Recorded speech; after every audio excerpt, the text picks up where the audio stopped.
पेश खिदमत है कहानी हमजाद की वापसी का चौथा हिस्सा। सरिता अपनी कहानी सुनाकर खामोश हो गई। मैंने तवील सांस लिया। इरशाद अली वाकई जौहर शनास था। मुझे याद है कि पहली बार सरिता को मैले को चले कपड़ों में देखने के बावजूद भी मैंने पसंद कर लिया था, क्योंकि लाल तो गुदड़ी में भी नहीं छुपते। हाँ, मुझे उसके जिस्म से मछलियों की बू जरूर आई थी। मैंने इरशाद अली को हुक्म दिया था कि उसे नहाने के लिए खुशबूदार साबुन दे और अच्छे कपड़ों का बंदोबस्त करे। फिर जब खूब नहा धोकर और नई साड़ी बांधकर वो मेरे पास आई तो मैं उसे देखता रह गया। मेरी जमाना शनास आंखों ने उसे देखते ही भांप लिया था कि वो अभी खराब नहीं की गई। इरशाद अली ने मुझे उसके बारे में सिर्फ इतना बताया था कि वो मछलियां बेचती है। वो लड़कियां जो मेहनत मजदूरी करके अपना पेट भरती हैं अमूमन खराब नहीं होती, वरना उन्हें मजदूरी की मेहनत की जरूरत ही क्या है। मुझे इल्म था कि ऐसी लड़कियां बहुत जल्द राम नहीं होती। उन्हें बहुत एहतियात, मोहब्बत और तवज्जो की जरूरत होती है। उनका दिल मोहब्बत से जीता जा सकता है, किसी और तरह नहीं। फिर मैंने ऐसा ही किया। जल्दबाजी और बेसब्रा पर नहीं दिखाया था। मैंने उसे घर दिया, आसाइश दी, इज्जत और मोहब्बत दी। एक महरूम लड़की को और क्या चाहिए था। वो भी इसलिए मुझ पर जल्दी जान छिड़कने लगी थी और अब उसकी जान को शदीद खतरा लाक था। उसका माजी एक बार फिर उसे अपनी तरफ खींच रहा था। खुदा जाने शंभू कैसे जिंदा हो गया था और किस तरह उसे ये खबर हो गई थी कि सरिता कहाँ है। अब से पहले उसे सरिता के बारे में कुछ खबर क्यों ना हुई थी। ये सवालात मेरे लिए तश्नाए जवाब थे। मैं उस वक्त सरिता की दास्तान हयात सुनकर इन्हीं सवालों में उलझा हुआ था। आप क्या सोचने लगे साहब जी? सरिता मुझे खामोश देखकर कुछ देर बाद बोली। मैंने चौंक कर उसकी तरफ देखा, फिर कहा, सरिता कल रात तुम सुकून से तो सोई थी? मैंने बराह रास्त वो सवाल नहीं किया जो मेरा मकसद था। हाँ साहब जी, उसने इत्मीनान से जवाब दिया। अब मेरी तबीयत बिल्कुल ठीक है। बड़े मजे की नींद आ रही थी और फिर मैं सुबह देर से उठी थी। हाँ एक बात, वो रुकी फिर कहने लगी, साहब जी आपकी हिदायत है ना कि कमरे का दरवाजा अंदर से बंद करके सोया करूं, तो मैंने ऐसा ही किया था। दरवाजा बंद करके सोई थी, मगर जब उठी तो चटखनी खुली हुई थी। तुम रात को चटखनी लगाना भूल गई होगी, मैंने दानिस्ता कहा। हालांकि मेरे कहने पर ही इरशाद अली ने खिड़की के जरिए अंदर कूदकर उसके दरवाजे की चटखनी खोली थी। जरा तवक्कुफ के बाद मैंने मजीद कहा, और सुनो सरिता, तुम खिड़की बंद करके नहीं सोती। बात मैंने बेसबब नहीं की थी। सांप को मैंने खिड़की के जरिए अंदर कूदकर उसके कमरे में दाखिल होते देखा था। मुझे घुटन सी लगती है साहब जी, जब तक हवा का गुजर ना हो मुझे अच्छा नहीं लगता। मगर कमरे में रोशनदान भी तो है, मैं बोला। हाँ ये तो मैं भूल गई, उसने बड़े बोलपन से चौंक कर कहा। आप कहते हैं तो खिड़की बंद कर लिया करूंगी। बिल्कुल, मैंने जोर देकर कहा और फिर बोला, और अगर तुम रुकमनी को भी अपने कमरे में सुला लिया करो तो और भी अच्छा है। रुकमनी को सुला लिया करूं? वो हैरत से बोली। मगर किस लिए साहब जी? इसलिए कि इन दिनों तुम्हारी तबीयत ठीक नहीं रहती। बीमारी में किसी न किसी का साथ होना जरूरी होता है, मैंने गोया उसे समझाया। लेकिन अब तो मेरी तबीयत बिल्कुल ठीक है साहब जी। ठीक है तबीयत? मैं मोहब्बत आमेज लहजे में हंसकर बोला। चेहरा पीला पड़ रहा है और कह रही हो कि तबीयत बिल्कुल ठीक है। आप तो बस यूं ही जरा जरा सी बात की फिक्र करने लग जाते हैं साहब जी। खैर आप कहते हैं तो भला मैं आपका हुक्म कैसे टाल सकती हूँ। वो मुस्कुराने लगी। उसके चेहरे पर मोहब्बत का नूर फैल गया था और मुझे बड़े निछावर होने के अंदाज में देखने लगी। ऐ शेख खतरा, किसी ने मेरे अंदर जैसे सरगोशी की। इस सरिता का मेरे पास मजीद रुकना खतरे से खाली नहीं था। मैं जो जानना चाहता था जान चुका था, इसलिए फौरन बोल उठा, अच्छा अब तुम जाओ आराम करो। उसने चलते चलते मुझे बड़ी कातिल नजरों से देखा, मगर मैंने उसकी तरफ से निगाह फेर ली। वो बहरहाल एक भरपूर और जवान लड़की थी। उसके दिल में भी कुछ ख्वाहिशें थी जिन्हें मैं बखूबी समझता था, लेकिन उन दिनों तो मेरी ख्वाहिशें मसलूब थीं। मैं सब्र के अलावा और क्या कर सकता था। मेरी कोठी में मुलाजमाओं के अलावा मुलाजिम भी थे, इसलिए पूरी एहतियात से काम लेना था। यही सबब था कि मैंने तमाम मुलाजमाओं को सख्ती से ताकीद की थी कि वह सोने से पहले अपने कमरों के दरवाजे अंदर से बंद कर लिया करें। हर चंद के मैंने मर्द मुलाजमीन को खूब छान फटक कर मुलाजिम रखा था और उनमें अक्सर बूढ़े थे, मगर फिर भी एहतियात का तकाजा यही था कि मैं चौकन्ना रहूं। सरिता से मैंने बिलवास्ता जो सवाल किया था वो सुकून से सोई या नहीं, उसका मकसद यही था कि अगर उसे पिछली रात का वाकया याद हो तो बयान कर दे। उसका जवाब हाँ में था। उसका यही मतलब था कि उसे भी मालूम नहीं कि रात उसके साथ क्या गुजरी है। इस सिलसिले में उसे कुछ बताकर मैं परेशान नहीं करना चाहता था। मैंने इसलिए इरशाद अली को भी हिदायत कर दी थी कि गुज़श्ता शब के वाक़े के मुतालिक सरिता को ना बताया जाए। अब मेरा अमल पूरा होने में सिर्फ एक हफ्ता रह गया था। गोया बस अब तलकों की सुइयां निकलना रह गई थी। महापारा का आखिरी हरबा भी मैंने नाकाम बना दिया था कि बल्दिया मेरी कोठी को मसमार करा दे। वो तारीख गुजर चुकी थी और अब री असेसमेंट हो रहा था। एडवोकेट चौधरी ने मुझे यकीन दिलाया था कि वो 10 मार्च से पहले कोई कार्रवाई नहीं होने देगा। उसके अलावा नसीरुद्दीन के केस की भी नई तारीखें मिल गई थी जो 10 मार्च के बाद की ही थी। गोया नसीरुद्दीन की तरफ से भी मुझे फिक्रमंद होने की कोई जरूरत नहीं थी। मुझे अगर कोई फिक्र थी तो वो बस शंभू की तरफ से थी, जिसे अभी मैंने देखा भी नहीं था। उस एक हफ्ते के दौरान भी वो मेरे लिए कोई ना कोई मसला खड़ा कर सकता था। उसके अलावा मापारा की तरफ से भी किसी नए हमले का खतरा बहरहाल था। मेरी दानिश में वो इतनी जल्दी शिकस्त कबूल करने वाली नहीं थी। मुझे उस पर हैरत थी कि उसकी तरफ से खामोशी क्यों है। मापारा की कुव्वत और ताकत का मुझे पूरा अंदाजा था। आदमी को अगर अपने दुश्मन की कुव्वत का अंदाजा हो तो वो उससे बचने की कोई ना कोई राह निकाल लेता है, मगर जिसके बारे में कुछ इल्म ही ना हो उसके हरबों से बचना मुश्किल हो जाता है। शंभू के मामले में मेरा साथ ऐसा ही था। उस रात अमल का वक्त शुरू होने से पहले मुझे उसकी तरफ से फिक्र लाग रही कि आज रात जाने क्या नया हंगामा बरपा हो। सुबह होने से पहले जब मैं सदर दरवाजे तक जाने वाली राहदारी से गुजर रहा था तो पूरी तरह चौकन्ना था। मेरे हुक्म पर अब राहदारी में ज्यादा पावर का बल्ब लगा दिया गया था और वहाँ नीम तारीकी नहीं थी। आगे बढ़ते हुए मेरी निगाह राहदारी के फर्श पर थी, क्योंकि गुज़श्ता शब यही वो सांप मेरे पैरों से लिपट गया था। दूर तक राहदारी रोशन और फर्श साफ था। ये देखकर मेरे दिल को तसल्ली हुई। फिर जब मैं सरिता के कमरे के करीब से गुजरा तो फिर नजर खिड़की पर पड़ी। खिड़की आज बंद थी, मगर कमरे के अंदर से किसी के हंसने की आवाज आ रही थी और खिड़की में लगे हुए शीशों से खफीफ सी रोशनी भी झलक रही थी। हंसी की वो आवाज मर्दाना थी, जिसे सुनकर मैं कांप उठा। इसका मतलब यही था कि शंभू आज भी खिड़की बंद होने के बावजूद किसी न किसी तरह कमरे के अंदर पहुंच गया था। मेरे कदम जैसे आप ही आप रुक गए। हंसी की आवाज आना बंद हो चुकी थी। मुझे यूं लगा जैसे अब कुछ कहा जा रहा हो। खिड़की और दरवाजा बंद होने की वजह से आवाज धीमी थी। मैंने खिड़की के करीब होकर उससे कान लगा दिए। अब मुझे वो मर्दाना आवाज मध्यम होने के बावजूद साफ सुनाई दे रही थी। समझ रही होगी कि खिड़की बंद हो जाएगी तो मैं यहाँ नहीं आ सकूंगा। अब मैं ये झगड़ा ही खत्म करूंगा। मैंने फैसला कर लिया है कि अब तुझे अपने साथ ले जाने के बजाय इस कोठी पर कब्जा कर लूंगा। मैं तेरे बगैर नहीं रह सकता। मर्दाना आवाज सुनाई दे रही थी और मैंने उस आवाज को पहचान लिया था। ये शंभू ही की मनहूस आवाज थी। कल तक मैं यहाँ से सबको भगा दूंगा, फिर तू होगी यहाँ और मैं। तो कमीना है तू, जलील है तू। एकदम सरिता की तेज आवाज सुनाई दी। फिर बाज नहीं आई तू, भूल गई कल की सजा, फिर चीखेगी किसी ज़बा होती बकरी की तरह। हाँ, मैं बाज नहीं आऊंगी। भगवान के लिए मेरा पीछा छोड़ दे शंभू। यहाँ तो मुझे चैन से रहने दे। चैन से तो मेरे साथ ही रहेगी। आखिर तुझे मुझसे नफरत क्यों है इतनी? इसलिए कि तू इसी काबिल है।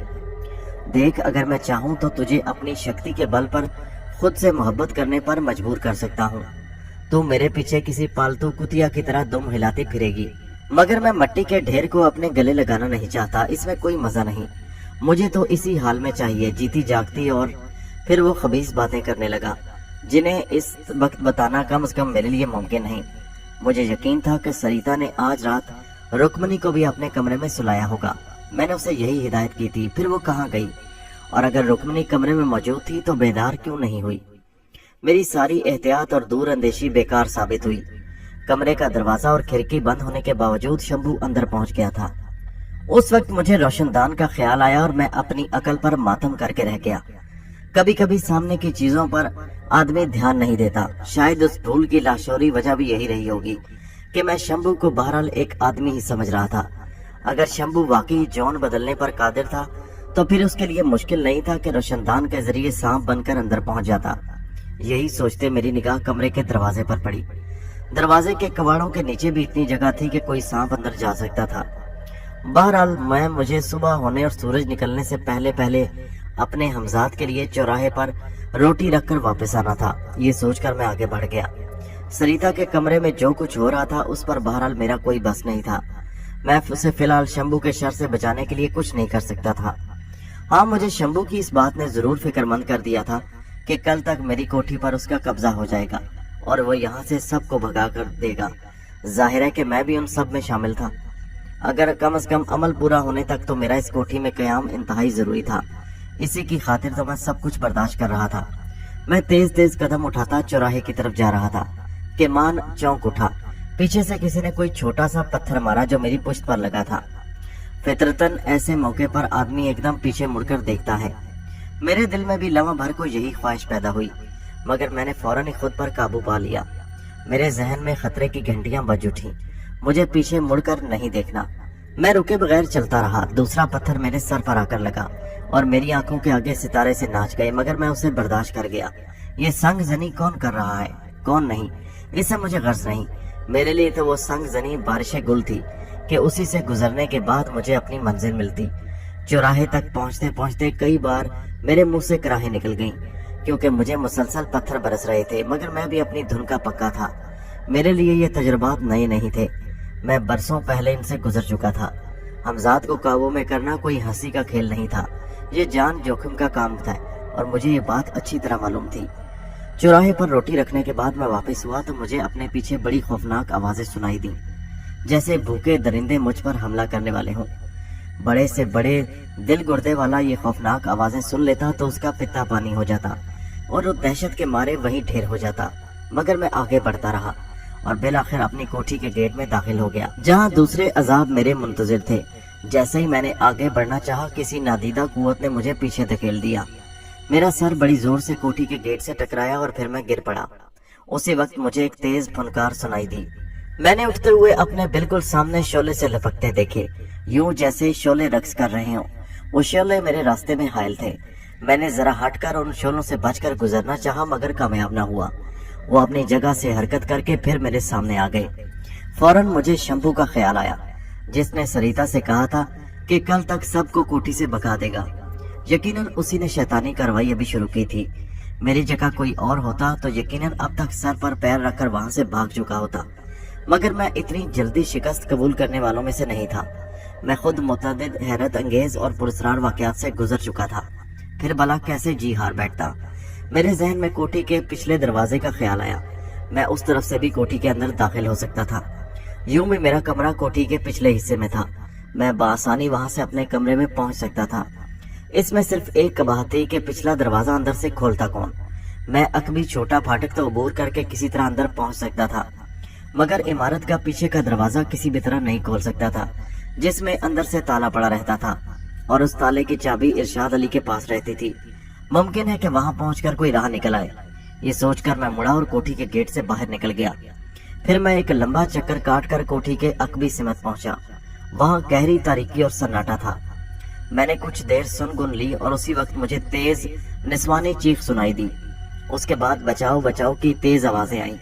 उस चीख और तेज आवाज ने मेरे हिसाब को झंझोड़ दिया, क्योंकि ये आवाज मेरे लिए नई नहीं थी। ये मापारा की आवाज थी, मगर मुझे हैरत इस बात पर थी कि आखिर उसका मकसद क्या है। मैंने सोचा कि जितनी जल्दी अपनी कोठी के अंदर पहुंच जाऊं मेरे हक में बेहतर है। ये सोचते हुए मैं तेजी के साथ कोठी के पिछले गेट पर चढ़ने लगा। उसी लम्हे मुझे दौड़ते हुए कदमों की आवाजें सुनाई दी। फिर अभी मैं गेट के ऊपर पहुंचा और अंदर नहीं कूद सका था कि किसी ने पीछे से मेरा पैर पकड़कर मुझे घसीट लिया। फिर मेरे सर पर भारी डंडे की जरब पड़ी और सब कुछ तारीकी में डूब गया। होश खोने से पहले मैंने उस शख्स की एक झलक देखी थी जिसने मुझ पर तबाह आजमाई की थी। वो पुलिस वाला था जो यकीनन रात के वक्त इस तरफ गश्त कर रहा होगा। उसे मापारा की चीख ने इस तरफ दौड़कर आने पर मजबूर किया होगा। गोया उसका चीखना बेसबब नहीं था। मेरे जिस्म पर सिर्फ एक कपड़ा था। मैं अमल के दौरान में सिर्फ एक अंगूछा बांध लेता और फिर जब चौराहे पर रोटी रखकर आ जाता तो लिबास तब्दील करता। इस हालत में और रात के वक्त किसी कोठी के पिछले फाटक पर चढ़ने वाला सिपाही की नजर में कोई चोर ही हो सकता था। उसने मेरे साथ इसीलिए ऐसा सलूक किया था। होश आने के बाद मैं कुछ देर समझ ही न सका कि मैं कहाँ हूँ। मुझे सामने ही एक दरवाजा नजर आया जिसमें मोटी मोटी सुलाखें लगी हुई थी। दरवाजा बंद था।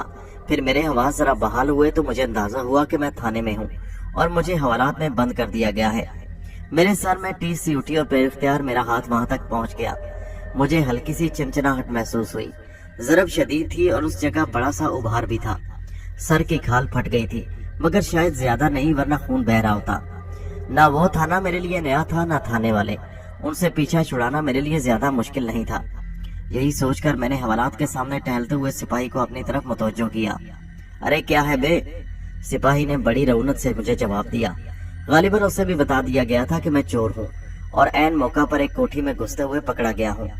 मलिक साहब नहीं आया भाई? मैंने अपने गुस्से पर काबू पाते हुए पुलिस वाले से थाने के SHO के बारे में पूछा। क्यों, क्या वो तुम्हारे बाबा लगते हैं मलिक साहब? रोब में ले रहा है साहब का नाम लेकर। उसने सुलाहों के करीब आकर मुझ पर आंखें निकाली। जब आदमी का वक्त बिगड़ता है तो 2 पैसे का आदमी भी उसकी बेइज्जती कर देता है, मैंने सोचा और उस पुलिस वाले को बेबसी से देखने लगा, जो सीधे मुंह बात करने पर आमादा नहीं था। उसकी वजह गालिबन मेरी ज़ाहिरी हालत भी थी। मेरे जिस्म पर सिर्फ एक अंगूठे के बजाय सिर्फ अच्छे कपड़े होते तो शायद वो यूं पेश न आता। मौजूदा सूरत हाल में सब्र करने के सिवा कोई चारा नहीं था, सो मैंने सब्र किया। कुछ ही देर बाद अच्छी तरह दिन निकल आया और थाने के सहन में धूप फैल गई। उसके साथ ही मेरी मुश्किल भी आसान हो गई। एक सिपाही मुझे हवालात से निकालकर SHO के कमरे से मुल्कन निस्बतन बड़े कमरे में ले गया। वहाँ पर मेरी मुलाकात उसी सब इंस्पेक्टर से हुई जिसने मुझे नर्स मिस नादरा के मामले में गिरफ्तार किया था। मुझे देखकर उसकी पलकें झपकाने लगा, जैसे पहचानने की कोशिश कर रहा हो। हवालात में बंद करने के बजाय एक रात के लिए मुझे घर जाने की इजाजत देने के सिलसिले में मुझसे वो रिश्वत भी ले चुका था। मैंने उसके चेहरे पर पहचान के आसार देखे तो फौरन अपना तारुफ करवाया। मेरा नाम शेख करामत है जनाब, आपसे पहले भी मुलाकात हो चुकी है।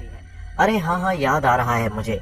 वो पेंसिल अपनी कनपट्टी पर रखते हुए बोला, तुम वही हो ना जो एक नर्स पर मुजरिमाना हमले के सिलसिले में? जी मैं वही हूँ। मैंने जल्दी से सर हिलाया और फिर बोला, और वो इल्जाम गलत साबित हुआ था। खैर इस बात को छोड़ो कि इल्जाम गलत था या सही था। फिलहाल ये बताओ तुम किसी के घर में कूदने की कोशिश क्यों कर रहे? अरे जनाब, किसी के घर में नहीं, अपने घर में। मैं उसकी बात काट कर बोला, क्या मतलब? उसने तेवरियां चढ़ाकर कहा, जी हाँ, मैं अपनी ही कोठी में दाखिल हो रहा था। मैंने जवाब दिया, लेकिन गेट पर चढ़कर, और वो भी कोठी के पिछले हिस्से से। उसने मुझे चुभती हुई नजरों से देखा। अगर आप यकीन नहीं करते तो उस पुलिस वाले को बुलाकर पूछ ले जिसने मुझे डंडा मारकर गिराया था कि ये वाकया कहाँ पेश आया। मैंने अपनी बेगुनाही साबित करने के लिए दलील दी। तुमने नहीं देखा उस पुलिस वाले को? बस एक हल्की सी झलक देखी थी बेहोश होते होते। इधर आओ तुम। उसने जरा फासले पर खड़े एक पुलिस वाले को इशारा किया। पुलिस वाला करीब आया तो मैंने उसके चेहरे पर कुछ घबराहट देखी। इन्हें तुमने कहाँ और किस हालत में पकड़ा था? सब इंस्पेक्टर ने जरा सख्त लहजे में पूछा। झूठ बिल्कुल नहीं, सच सच बताना। मैं गश्त पर था जनाबे अली के मुझे एक औरत की चीख सुनाई दी। वो बचाओ बचाओ की आवाजें लगा रही थी। जैसे जनाबे अली कोई उसके साथ ज्यादा मंजर कशी की जरूरत नहीं, सब इंस्पेक्टर ने डांट दिया। सीधे सीधे अल्फाज में वकूआ बयान करो। जी जनाब, उसने सादतमंदी से सर हिला दिया। फिर सब वही कुछ बयान कर दिया जो मुझ पर गुजरी थी। उसके साथ ही उसने मेरी कोठी का महल्ले वकू भी बयान कर दिया। जगह तो वही मालूम होती है, मैं गया हूँ वहाँ। सब इंस्पेक्टर सर हिलाकर कहने लगा। फिर गालिबन कुछ सोचते हुए उसने सर हिलाया। ठीक है, मैं खुद इस मामले की तफ्तीश करूंगा। ये कहते हुए अपनी कुर्सी से उठा, फिर उस सिपाही को इशारा किया, तुम भी उस जगह की निशानदेही करने मेरे साथ चलोगे? जी जनाब अली, सिपाही फौरन बोला। सब इंस्पेक्टर ने मुझे भी अपने पीछे चलने का इशारा किया और आगे बढ़ा। मैं सब इंस्पेक्टर और सिपाही के साथ थाने से निकल आया। मैं अच्छी तरह समझ रहा था कि सब इंस्पेक्टर इस मामले में क्यों इतनी फर्ज शनासी का सबूत दे रहा था, और अमूमन पुलिस वाले ये रवैया इख्तियार नहीं करते। मेरी कोठी वहां से ज्यादा फासले पर नहीं थी। जल्दी हम वहां पहुंच गए और सिपाही ने मेरे बयान की तस्दीक कर दी। उस वक्त हम कोठी के अकबी गेट के पास खड़े थे। अच्छा तुम थाने पहुंचो, मैं आता हूं अभी, सब इंस्पेक्टर ने सिपाही से कहा। बेहतर जनाब अली। सिपाही अटेंशन होकर वापसी के लिए मुड़ गया। सिपाही के जाते ही सब इंस्पेक्टर मुझसे मुखातिब हुआ, ये तुमने इन दिनों क्या चक्कर चला रखा है? कभी इत्तला मिलती है कि तुम्हारी कोठी में किसी लड़की की लाश पड़ी है, कभी कोई लड़की थाने में आकर रिपोर्ट दर्ज कराती है कि तुमने उस पर मुजरिमाना हमला किया, और कभी तुम्हारी कोठी से बचाओ बचाओ की आवाजें सुनाई देती हैं। सिपाही का बयान है कि इसने भी किसी लड़की की चीख सुनी थी और उस तरफ दौड़ा था। वो मुझे चुभती हुई नजरों से देखने लगा। हर मामले में कोई ना कोई लड़की जरूर होती है मुलविस, आखिर कोई तो वजह होगी इसकी। मेरा ख्याल है कि यहाँ खड़े रहकर बातें करना कुछ मुनासिब नहीं, लोग इस गली में आ जा रहे हैं।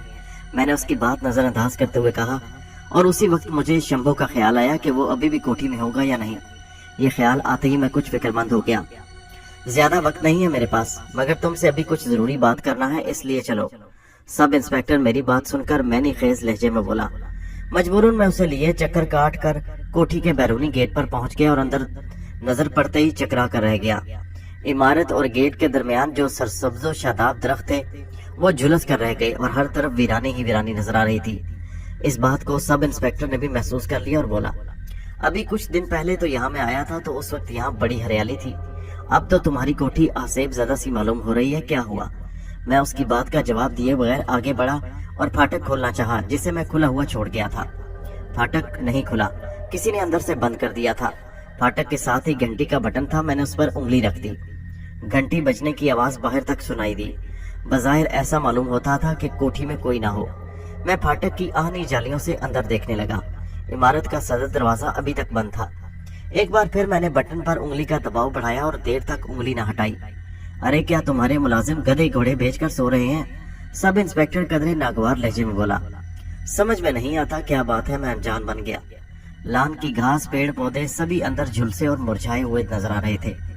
एक वीरानी सी वीरानी थी। मैं वक्फे वक्फे से घंटी बजा रहा था। अरे भाई, मैं आखिर कब तक यहाँ तुम्हारे साथ अहमकों की तरह खड़ा रहूं? सब इंस्पेक्टर से सब्र ना हो सका। उसी वक्त दाएं जानिब मुझे कदमों की चाप सुनाई दी और मैंने उसी तरफ देखा। इरशाद अली तकरीबन दौड़ता हुआ हमारी तरफ आ रहा था। अरे कहाँ मर गए थे? मैं उसे देखते ही चीखा। और तुम कहाँ से आ रहे हो? वो करीब आकर अब अपने सांस दुरुस्त कर रहा था। जनाब मैं अंदर ही था, उसने हाँफते हुए जवाब दिया। अंदर थे कोठी में? मेरे बजाय सब इंस्पेक्टर ने सवालिया अंदाज में कहा। जी हाँ, मैं पिछले दरवाजे से घंटी की आवाज सुनकर आया हूँ। सब इंस्पेक्टर उसे इस तरह देखने लगा जैसे उसे इरशाद अली की दिमागी सेहत पर उसे शुबा हो। अरे तुम भी बड़े दमी हो, सब इंस्पेक्टर नागवारी से बोला। इतना लंबा चक्कर काट कर तो आ गए और सीधे सीधे आकर। चलिए आप अंदर आइए, मैंने सब इंस्पेक्टर की बात काट कर उससे कहा। मैं समझ चुका था कि कोई ना कोई जरूर गड़बड़ है, वरना इरशाद अली इतना अहमक नहीं था। उसके चेहरे पर बिला सबब हवाइयां नहीं उड़ रही थी। कहाँ चलें? सब इंस्पेक्टर हैरत और खफकी से बोला। अब तो मजबूरन पिछली तरफ से ही जाना पड़ेगा, क्योंकि इससे हिमाकत सरजद हो गई है। मैंने बात बनाई, आपको यूं भी जल्दी है। अजीब पागलों से वास्ता पड़ा है मेरा। सब इंस्पेक्टर बुड़बुड़ाता वो मेरे साथ हो लिया। मैं समझ रहा था कि वो अभी तक मुझसे क्यों चिपका हुआ है। यकीनन वो मुझे छीले बगैर जाने वाला नहीं था। ये महज उसने अपनी अहमियत जताने के लिए कहा था कि मेरे पास वक्त कम है। कुछ ही देर बाद मैं सब इंस्पेक्टर को अपने साथ लिए अकबी फाटक से अंदर दाखिल हो रहा था।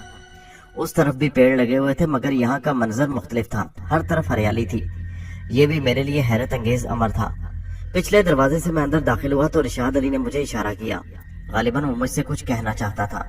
सब इंस्पेक्टर ने भी उसे इशारा करते हुए शायद देख लिया था, इसलिए मुश्तबा सी नजरों से देख रहा था। मैं उसकी परवाह किए बगैर इरशाद अली को लेकर जरा एक तरफ हो गया। हाँ कहो, क्या बात है? मैंने आहिस्ता से कहा। उन्हें इधर ड्राइंग रूम की तरफ न ले जाइएगा, उसने सरगोशी की। ठीक है, मैंने सबब पूछे बगैर सर हिलाया और फिर सब इंस्पेक्टर की तरफ बढ़ते हुए बोला। आइए जनाब, इधर इस तरफ जाइए। मैं अपने कमरे की तरफ बढ़ा। सब इंस्पेक्टर मुंह बनाता हुआ मेरे साथ कमरे में आ गया। इरशाद अली को मैंने बाहर ही रहने का इशारा किया। सब इंस्पेक्टर को कुर्सी पर बिठाकर मैं सीधा बाथरूम में घुस गया, ताकि लिबास तो कम से कम तब्दील ही कर लूं। मुझे सब इंस्पेक्टर के सामने सिर्फ अंगूछा बांधे हुए बड़ी खजालत महसूस हो रही थी। फिर जब मैं लिबास तब्दील करके बाथरूम से निकला तो बड़ी हद तक अपने मुंतशिर हवास पर काबू पा चुका था। जी अब फरमाए, मैं उसके सामने कुर्सी पर बैठते हुए बोला। फरमाना क्या है? मैं दरअसल ये बताना चाहता था कि ये मामला इतनी आसानी से खत्म नहीं होगा। उसके चेहरे में अयारी झलक रही थी।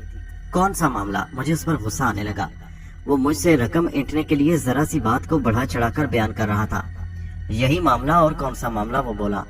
अब तुम इतने भोले भी नहीं हो कि मेरी बात ना समझ सको। इस हवा में ना रहना कि तुम अब थाने में नहीं हो। मेरी रियायत का गलत मतलब ना लो। उसने आंखें बदल ली। मैं तुम्हें फिर हवालात की हवा खिला सकता हूँ, मगर किस जुर्म में? मेरे लहजे में तेजी आ गई। क्या अपने ही घर में दाखिल होना भी एक जुर्म है? ये तो तुम्हारा बयान है ना? वो तंजिया अंदाज में हंसा। जाए वकुआ बदल भी सकती है और अभी मेरी तफ्तीश जारी है। एक घर उधर या एक घर इधर, अब आया कुछ समझ शरीफ में या नहीं? उसका लहजा बदस्तूर तंजिया रहा। फिर तुम उस लड़की को क्यों भूल रहे हो जिसकी चीखें सुनकर सिपाही मौका पर पहुंचा था? अच्छा ये सब भी छोड़ो, क्या तुम्हें रात के वक्त मुश्तबा हालत में आवारागर्दी के जुर्म में अंदर नहीं कर सकता? मैं चंद लम्हे खामोश रहा। फिलहाल उससे उलझना बेसूद ही था। वो कुछ लिए दिए बगैर टलने वाला हरगिज नहीं था। उसने मुझ पर जाहिर कर दिया था कि वो किस किस तरह मुझे फांस सकता है और चक्कर दे सकता है। उससे मसलियत ही में बेहतरी थी। बाद में उससे अच्छी तरह निपटा जा सकता था। पुलिस वालों ने जो मुझे चरके दिए थे मैं भूला नहीं था। वक्त आने पर मैं एक एक हिसाब चुकाने का फैसला कर चुका था। अरे आप तो नाहक बिगड़ने लगे जनाब। मैंने एकदम अपना रवैया और लहजा बदल लिया। मैं तो आप लोगों का देरीना खादम हूँ। ये मैं ही जानता हूँ कि इन अल्फाज को अदा करने के लिए मैंने खुद पर कितना जबर किया था। क्यों, क्या निकल गए सब कसबल? उसने गोया मुझे चिढ़ाया। जी हम गरीबों के क्या कसबल, हम तो खादिम हैं आपके। मैंने आशियाना अंदाज इख्तियार कर लिया। अब आए ना घाट पर। वो मुस्कुराया और फिर मतलब की बात पर आ गया। वो मतलब की बात मुझे 2000 रुपए में पड़ी। उससे कम पर वो राजी नहीं था। सब इंस्पेक्टर के जाते ही मैंने इरशाद अली को बुला लिया। वो अब तक वहशत ज़दा सा नजर आ रहा था। मैंने उससे मुखातिब किया, क्या बात है इरशाद अली, तुम इतने घबराए हुए क्यों हो? मैंने बज़ाहिर इत्मीनान से सवाल किया, हालांकि मेरे अंदर भी एक हिजान बरपा था। समझ में नहीं आता साहब कि ये सब क्या हो रहा है, मेरी तो अकल हैरान है। वो तकरीबन रूहान से लहजे में बोला। कुछ इरशाद अली तफसील के साथ मुझे वाक़यात बताने लगा जो मेरी अदम मौजूदगी में पेश आए। मेरे जाने के कुछ देर बाद इरशाद अली ने बड़ी खौफनाक आवाज सुनी थी, जैसे कोठी में दरिंदे घुस आए हों। वो बड़े दिल गुर्दे का आदमी था, मगर इन आवाजों ने उसे खौफजदा कर दिया और वो घबरा कर मेरे कमरे में बंद हो गया। वो आवाजें बाना बंद हुई तो कुछ ही देर बाद कमरे के दरवाजे को किसी ने पीटना शुरू कर दिया। अरशद अली ने डरते डरते दरवाजा खोला और देखा कि मेरे सारे मर्द मुलाजमीन बाहर खड़े थे। उन्होंने इरशाद अली को बताया कि वो कोठी छोड़कर जा रहे हैं, क्योंकि अब किसी हाल में वहां नहीं रह सकते। उन्होंने ये भी बताया कि उन्हें उस बड़े कमरे में सांप नजर आया था, जहां उनमें से 3 अफराद का कयाम था। वो बड़ी मुश्किल से जान बचाकर भागे थे। बाकी 2 ने भी सांप ही का जिक्र किया। उन्होंने भी खौफनाक आवाजें सुनी थी, जिसकी वजह से उनकी आंख खुली थी। इरशाद अली ने उन्हें उस वक्त तक के लिए रोकना चाहा जब तक मैं वापस ना आ जाऊं, मगर कोई ना माना। वो सभी इंतहाई खौफजदा थे। इरशाद अली ने खास तौर पर इस बात का जिक्र किया कि उनके साथ मेरी कोई मुलाजमा नहीं थी। वो सब चले गए तो इरशाद अली को मुलाजमाओं की फिक्र हुई कि आखिर वो क्यों बेदार न हुई। फिर ये कि उसे मेरी फिक्र भी थी, क्योंकि मैं उस वक्त तक लौटा नहीं था। वो बड़ी हिम्मत करके मेरे कमरे से निकला। उस वक्त तक सुबह के आसार नमूदार होने लगे थे। तारीकी की निस्बत उजाले में आदमी को इतना खौफ महसूस नहीं होता। इरशाद अली के हिम्मत पकड़ने की एक वजह यह भी थी, उसने सोचा कि जब तक मैं लौटूं उस वक्त तक वो कम से कम मेरे लिए नाश्ता ही तैयार कर ले और मुलाजमाओं की खैर खबर भी ले। इसी गर्ज से वो आगे बढ़ा और डरते झिझकते उसने पहले रुक्मनी के कमरे का रुख किया, जो वहां से निस्बतन करीब था। उसने भी कमरे में कदम रखा ही था कि जैसे किसी नादीदा कुव्वत ने उसे पीछे धकेल दिया। उसके साथ उसे बरामदे के फर्श से लेकर छत तक एक शोला सा रक्स करता नजर आया। ये मंजर देखकर उस पर इतनी दहशत बैठी कि कुछ देर अपनी जगह से हिल भी ना सका। फिर उसे जितनी आयतें याद थी यके बाद दीगरे पड़ने लगा। उसका ये असर हुआ कि उसका कुछ खौफ कम हो गया और वो जमीन से उठकर दोबारा मेरे कमरे की तरफ आ गया। वो बरामदा गोया बाकी इमारत और उस हिस्से के दरमियान फासिल था जहाँ मेरा कमरा था और मेरे ही कमरे से मलिक इरशाद अली का कमरा था। वो गोया इमारत से कट कर रह गया। कुछ देर गुजरी थी कि इरशाद अली ने घंटी की आवाज सुनी। वो हिम्मत करके मेरे कमरे से निकला और पिछले दरवाजे से बाहर आ गया। अब दिन निकल आया था। घंटी फिर बजी, जो उसे बाहर आने के बावजूद सुनाई दे रही थी। बहरहाल वो अकबी फाटल खोलकर कोठी के बैरूनी गेट तक पहुंचा और वहां डॉक्टर इम्तियाज को देखा, जो मेरी ड्रेसिंग करने आया था। इरशाद अली ने डॉक्टर इम्तियाज को बताया कि मैं कोठी में नहीं हूँ। फिर उसने एहतियातन डॉक्टर से उसके घर का पता लिखवाया। डॉक्टर वापस चला गया और चलते हुए कह गया कि जब तक मैं आ जाऊं तो उसे बुलवा लिया जाए। उसी वक्त इरशाद अली की नजर कोठी की तरफ उठी और उसे वही मंजर नजर आया जो मैंने देखा था। उसकी हिम्मत न हुई कि वो इस तरफ से अंदर दाखिल होने की कोशिश करता। डॉक्टर इम्तियाज ने भी इसी पर हैरत जाहिर की थी और कोई तसल्ली बख्श जवाब ना पाकर उलझा उलझा सा वापस चला गया। उसके बाद इरशाद अली दोबारा अकबी सिबत से कोठी में आ गया। उसे बड़ी बेचैनी से मेरा इंतजार था। उससे तमाम वाकयात सुनने के बाद मैंने कहा, देखो इरशाद अली, इसमें कोई लिहाज या मरम्मत वाली बात नहीं। अगर तुम भी मुझे इन हालात में दूसरों की तरह छोड़कर जाना चाहते हो तो जा सकते हो, मैं हरगिज़ बुरा नहीं मानूंगा। ये आप क्या कह रहे हैं जनाब? मैं आपको छोड़कर कैसे जा सकता हूँ? जहाँ आप वहाँ मैं, उसने बड़े एतमाद से कहा। मौत और जिंदगी अल्लाह के हाथ में है। अगर इस तरह लिखी है तो कौन रोक सकता है? वैसे मैं कुछ समझ रहा हूँ जनाब कि जब से आपने वजीफा शुरू किया है ये मुसीबतें आ रही हैं। तुम ठीक समझे हो इरशाद अली, मैंने उसे एतमाद में लेने के लिए कहा। उसे किसी न किसी तरह मुतमईन करना जरूरी था, वरना उसके बगैर मुझे बड़ी परेशानी हो जाती। यूं तो मैंने उसे आजमाने के लिए कहा था कि अगर वो भी जाना चाहे तो जा सकता है, मगर मैं दिल से नहीं चाहता था। मैंने उसे मजीद मुतमईन करने की गर्ज से कहा। वजीफा पूरा होने में बस चंद रोज रह गए हैं इरशाद अली, उसके बाद सारे दुख दूर हो जाएंगे। मगर जनाब, मैंने सुना है कि कभी कभी वजीफा उल्टा हो जाता है। कहीं ऐसा ही तो नहीं जो ये सारा चक्कर शुरू हो गया है? नहीं, ऐसी कोई बात नहीं, मैंने हंसकर कहा। तुम फिक्र न करो, और अभी तो चंद दिन बाकी हैं। वजीफा पूरा होने के बाद ही तो मालूम होगा कि वजीफा उल्टा हो गया या खुदा न करे जनाब कि ऐसा हो। वो बोल उठा। खैर, अब तुम कोठी के इस हिस्से में जाने की कोशिश न करना, मैंने कहा। फिर वहाँ से उठते हुए बोला, ऐसा करो, आर्जी तौर पर अपने कमरे के सामने खाने पकाने का बंदोबस्त कर लो। मैं तुम्हें पैसे दिए देता हूँ, जिस जिस चीज की जरूरत समझो ले आओ। मगर जनाब, सब कुछ सभी सामान लाना पड़ेगा। सब कुछ तो बावर्ची खाने में था, भाड़े और तुम उसकी फिक्र ना करो। मैंने अलमारी खोली और उसमें से बड़े नोटों की आखिरी गड्डी निकाल ली। उससे मैंने सब इंस्पेक्टर की खिदमत की थी। लो ये अपने पास रख लो, जो बचे वापस दे देना। मैंने पलटकर उसकी तरफ नोटों की गड्डी बढ़ाई। ये तो बहुत है जनाब, उसने नोटों की गड्डी लेते हुए कहा। सामान भी तो बहुत लाना है तुम्हें, मैंने मुस्कुराकर उसका शाना थपका। इत्मीनान से अपने कमरे में जाकर सामान की फहरिस्त बना लो और जितनी जल्द मुमकिन हो सामान खरीद कर वापस ले आओ। आमदोरफ्त के लिए हम वक्ती तौर पर पिछला दरवाजा इस्तेमाल करेंगे। हाँ सुनो, अगर जरूरत हो तो डॉक्टर इम्तियाज की तरफ भी होते आना और उन्हें बता देना कि वो पीछे से आए और गेट बंद कर देना बाहर से। ठीक है जनाब। उसने मुतमईन अंदाज में सर हिलाया। मैं डॉक्टर साहब से कह दूंगा कि आप आ गए हैं, ये कहकर वो मेरे कमरे से निकल गया। इस हंगामा आराई की वजह से फजर की नमाज कज़ा हो गई। मैंने वजू करके पहले नमाज पढ़ी, फिर बिस्तर पर दराज होकर गुजरे हुए वाकयात के बारे में सोचने लगा। इरशाद अली मैंने जैसे तैसे मुतमईन कर दिया था, मगर खुद मेरे दिल में इत्मीनान नहीं था। शंभू के कहे हुए अल्फाज मेरे कानों में गूंज रहे थे, जो उसने सरिता से कहे थे। मुझे ये समझने में कोई कबात नहीं हुई थी कि उसने सिर्फ मेरे मर्द मुलाजमीन को खौफजदा करके कोठी से क्यों भगा दिया था और मुलाजमाई क्यों फरार नहीं हुई थी। यकीनन उनमें से हर एक हुस्न का शाकार थी और शंभू उनके दरमियान राजा इंद्र बनकर रहना चाहता होगा। उसने इसीलिए मुलाजमाओं को खौफजदा करके भगाने की जरूरत नहीं समझी होगी। उसने सरिता से जो कुछ कहा था तकरीबन सच कर दिखाया। लेकिन मेरे लिए उलझन का सबब एक और बात थी। आखिर उसने कोठी के इस हिस्से को क्यों नजरअंदाज कर दिया जहां मेरा कयाम था।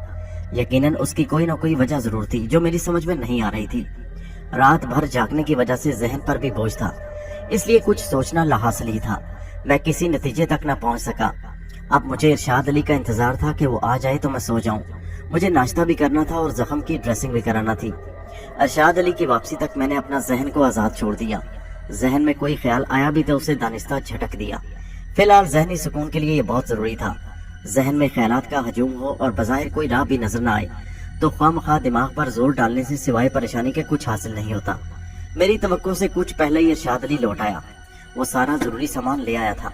नाश्ता करते हुए मुझे डॉक्टर इम्तियाज का ख्याल आया तो मेरे पूछने पर इरशाद अली ने बताया, मैं उनसे आने के लिए कह आया हूँ जनाब। अब इरशाद अली के चेहरे की वहशत बड़ी हद तक कम हो चुकी थी। घर मिल गया उनका आसानी से? मैंने पूछा। जी हाँ, पता लिखवाने के अलावा मैंने उनसे ज़बानी भी पूछ लिया था जनाब। फ्रेस्को होटल से कुछ पहले उस तरफ एक गली में। वो मुझे पूरा पता समझाने लगा तो मैंने बात काट कर कहा, कुछ पूछ तो नहीं रहे थे वो मेरे बारे में? नहीं जनाब, मैंने उनसे कह दिया था कि पिछली तरफ से आए। जी अच्छा, अब चाय बनाओ और बना लो, फिर तुम भी नाश्ता कर लेना। इस दौरान मैं शायद डॉक्टर भी आ जाए। मैंने नाश्ते के बर्तन सिरकाते हुए पानी पीने के लिए गिलास की तरफ हाथ बढ़ाया। जी बेहतर। इरशाद अली ने बर्तन उठाए और फिर कमरे से निकल गया। फिर कुछ देर बाद जब मैं चाय पी रहा था तो डॉक्टर इम्तियाज आ गया। मैंने मुस्कुराकर उसका इस्तकबाल किया। आइए डॉक्टर साहब, माफ कीजिएगा आपको 2 मरतबा जहमत करना पड़ी। कोई बात नहीं शेख साहब, वो खुश इखलाकी से बोला और कुर्सी पर बैठ गया। फिर ड्रेसिंग के लिए अपना बैग खोलने लगा। ड्रेसिंग का सामान निकालकर करीबी मेज पर रखते हुए वो बोला, शेख साहब मुझे कोई हक तो नहीं पहुंचता कि आपके जाती मामलात में मुदाखलत करूं, लेकिन फिर भी कोठी की हालत देखकर हैरत। अरे वो, मैं एकदम हंस पड़ा। कोई खास बात नहीं, मैं इस बात को हंसी से उड़ा देना चाहता था क्योंकि मेरे पास इसका कोई मुनासिब जवाब नहीं था। बस कुछ दिन की बात है, सब ठीक ठाक हो जाएगा। फिर मैं मौजू गुफ्तगू बदलने की खातिर बोला, डॉक्टर साहब एक बात पूछना थी आपसे। हाँ कहें। वो मेरी गर्दन से पट्टी खोलने लगा। पहले आप ड्रेसिंग कर लें, फिर अर्ज करूंगा। मैंने खूबसूरती से बात टाल दी, इसलिए कि हकीकतन मुझे उससे कुछ भी नहीं पूछना था। मैं तो असल मामले की तरफ से उसकी तवज्जो हटाना चाहता था। वही क्या, उसकी जगह कोई भी होता तो उसके दिल में यकीनन तजस्सुस पैदा होता। डॉक्टर खामोशी से ड्रेसिंग करता रहा। ड्रेसिंग करने के बाद उसने सामान समेटते हुए कहा, कुछ पूछना चाहते थे आप? हाँ कोई बात थी लेकिन जहन से निकल गई। मैंने आहिस्ता से हंस दिया। खैर फिर सही। फिर मैंने उसे मजीद कुछ कहने का मौका नहीं दिया। कुछ दिन आपको पिछले गेट से ही आना पड़ेगा। सारे मुलाजमीन को भी मैंने जवाब दे दिया है, इसलिए कि मेरा ज्यादातर वक्त इबादत में गुजरता है। आपको तो मालूम है ज्यादा भीड़ भाड़ ऐसे में ठीक नहीं होती। इस वजह से मैंने खुद को कोठी के इसी हिस्से तक महदूद कर लिया है। मालूम नहीं कि डॉक्टर इम्तियाज मेरी बात से मुतमईन हुआ या नहीं। बहरहाल वो मजीद पूछगिछ के बाद बगैर टल गया। मुमकिन है वो ये समझा हो कि मैं उसे कुछ बताना नहीं चाहता या उसके जहन में कोई और बात आई हो। मुझे उससे कोई गर्ज नहीं थी। मुझे तो बस चंद दिन मजीद उसकी जरूरत थी जब तक मेरा अमल पूरा न हो जाता। अमल पूरा होने में बस 8 दिन बाकी रह गए थे और तुम जानते हो कि इन 8 दिनों की मेरी जिंदगी में कितनी अहमियत है। मैंने तुम्हें जब अपनी दास्ताने हयात सुनाना शुरू की तो मेरे मरने में सिर्फ 8 दिन रह गए थे। मेरा हमसाद मुझे बता चुका था कि मेरी जिंदगी अब खत्म होने वाली है। 100 साल की मुद्दत पूरी हो रही थी जिसके लिए मैंने हमजाद को काबू में किया था, लेकिन खिलाफे तवक्को सूरत-ए-हाल बदल गई, वरना आज मैं तुम्हें जिंदगी की दास्तान का दूसरा बाब ना सुना रहा होता। मुस्तकबिल में किसके लिए क्या है कुछ नहीं कहा जा सकता। गैब का इल्म खुदा के सिवा किसी को नहीं। हाँ, हम अपनी अक्ल के मुताबिक कियास जरूर करते हैं। ये कियास कभी दुरुस्त साबित हो जाते हैं और कभी गलत। सो मैंने भी कियास किया था कि अब खेल खत्म हो गया, बिसात उलट गई, अब चल चलाओ है। मगर अब खाके दाने वजूद में कोई चिंगारी बाकी थी। अभी बहुत से मौसम देखना थे, बहुत गम उठाने थे, बहुत से ख्वाब आंखों में समेटने थे। हर चंद के मुझे थकन नहीं थी, मगर कारे हस्ती इतना आसान भी ना था। मैं ये सब कुछ तुमसे इसलिए कह रहा हूँ कि मुझे इल्म है कि तुम मेरा गम समझते हो। तुम्हें मेरी जिंदगी के एक एक लम्हे का हिसाब मालूम है। मैं तुम्हें ईमानदारी और सच्चाई के साथ सभी कुछ बता चुका हूँ। मैंने तुमसे कुछ नहीं छुपाया और मुझे यकीन है कि अगर तुमने कभी मेरी दास्ताने हयात रकम की तो तुम भी कुछ नहीं छुपाओगे। मेरा खब्स, मेरा खोट, मेरा झूठ, मेरी मुनाफकत, तुम सभी कुछ लिखोगे कि आदमी बहरहाल आदमी होता है, फरिश्ता नहीं। मैं किसी दूसरे पर हुक्म लगाने का मिजाज नहीं, लेकिन मैं अपनी हद तक ये जरूर कह सकता हूँ कि झूठ, नफरत, इंतकाम और जितने भी मनफी जज्बात हैं मेरी जिंदगी का हिस्सा रहे हैं। इसे तुम मेरा एतराफ भी कह सकते हो, एक सच्चे आदमी का एतराफ। शायद मरते वक्त झूठ नहीं बोलता इंसान, और यही कैफियत मेरी भी है। अब फिर वही 8 दिन बाकी हैं जिनके बाद कुछ तय नहीं क्या हुआ। हाँ, जीने की तमन्ना अब भी है और शायद जिंदगी के आखिरी लम्हे तक मेरे दिल में ये तमन्ना बाकी रहेगी। हाँ, तो मैं तुम्हें बता रहा था कि इन 8 दिनों में मुझ पर क्या गुजरी। तुम्हें शायद गुज़श्ता जिंदगी की रोशनी में यकीन ना आए कि इस अरसे में एक नए ही शेख करामत ने जन्म लिया। वो शेख करामत जिसने 100 साल के लिए हमजाद को काबू में किया था ताकि ऐशो निशात के साथ जिंदगी बसर कर सके। मैं तुम्हें तफसील के साथ बताता हूँ कि इस दौरान में मुझ पर क्या क्या वाक़यात पेश आए और मेरे अंदर इतना बड़ा इनकलाब कैसे आया। अमल के दौरान में दिन के वक्त मेरा सोना जरूरी था ताकि रात को नींद का गलबा ना हो, इसलिए उस रोज भी मैं जहन से तमाम ख्यालात झटक कर सो गया। डॉक्टर इम्तियाज के जाते ही मैंने अंदर से दरवाजा बंद कर लिया और इरशाद अली भी मेरे कहने पर अपने कमरे में सोने के लिए चला गया। वो भी मेरी तरह रात भर का जागा हुआ था।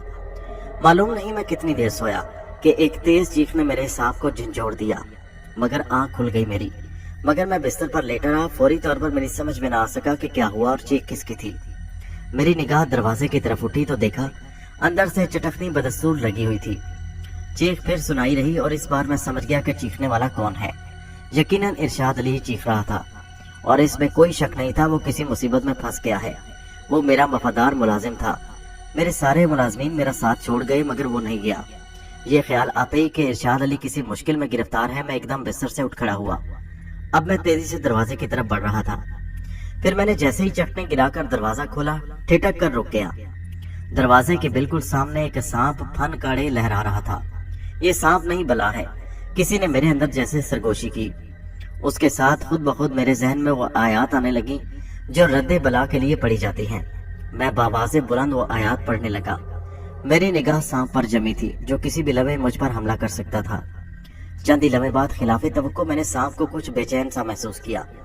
उसका लहराना बंद हो चुका था और फिर उसका फन आहिस्ता आहिस्ता जमीन की तरफ झुकता जा रहा था।